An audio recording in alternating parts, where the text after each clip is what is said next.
Trump implies Doge may look into Elon Musk subsidies. Elon Musk says, I'm literally saying cut it all now. I don't know what the he's going after. I don't know what he's saying. He's losing his EV mandate, and he's very upset about things, but he could lose a lot more than that. I can tell you right now. Hey, Elon can lose a lot more than that. I don't know. I think we'll have to take a look. We might have to put Doge on Elon. You know what Doge is? Doge is the monster that might have to go back and eat Elon. Wouldn't that be terrible? This morning, the Trump-Elon Musk feud is back on. As lawmakers worked, as we've now been talking about overnight, the president worked to social media, hitting back at Musk. In a late-night post, Trump suggested that Doge should investigate federal money that Musk's companies have received, writing and at one point that Elon may get more subsidy than any human being in history by far. And without subsidies, Elon would probably have to close up shop. Perhaps we should have Doge take a good hard look. Musk earlier had picked back up on his attacks on the president's massive tax and spending bill. Remember, he called it disgusting at one point. Musk even vowed to back primary challengers for any lawmaker who voted for it. Or he also said he could start a new political party if the bill passes. All right, from the voter-rama to the fighter-rama. Joining me now are CNN political commentator Bakari Sellers and Maury Gillespie, the former press advisor to Republican House Speaker John Boehner. All right, let me start with you, Maury.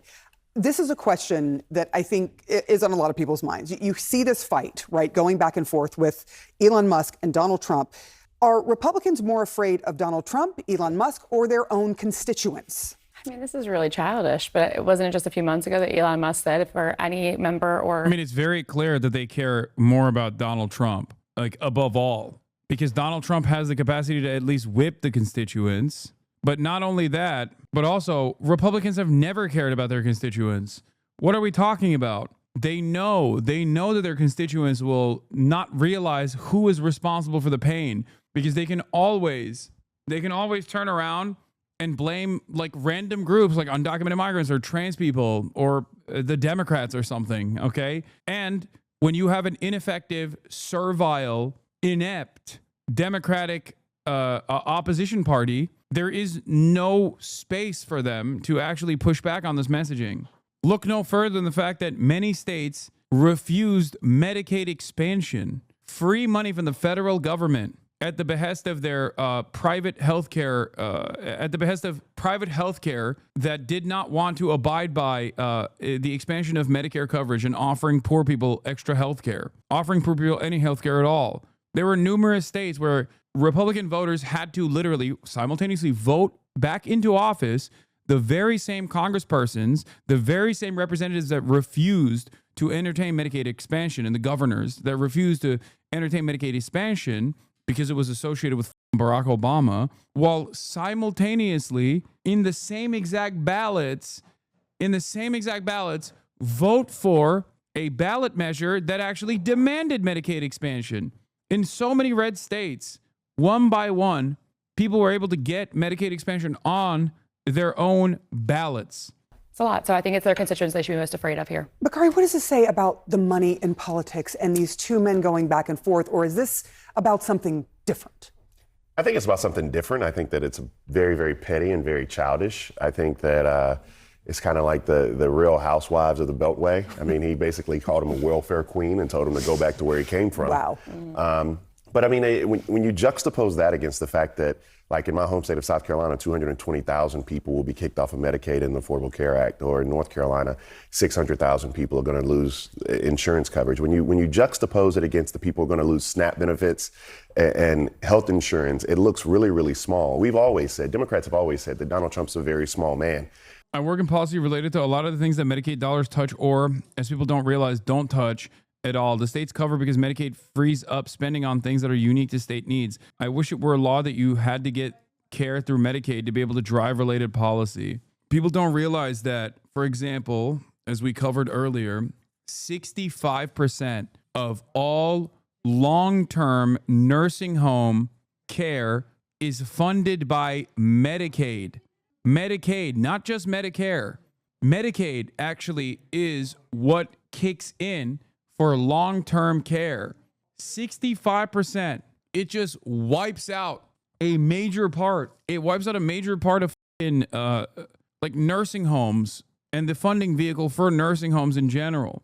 How he has the energy and the wherewithal to tweet throughout the middle of the night at some other man that he just simply doesn't like. Is there not enough going on in the world for him to actually grapple with? And Elon Musk, you know, I believe in radical pragmatism.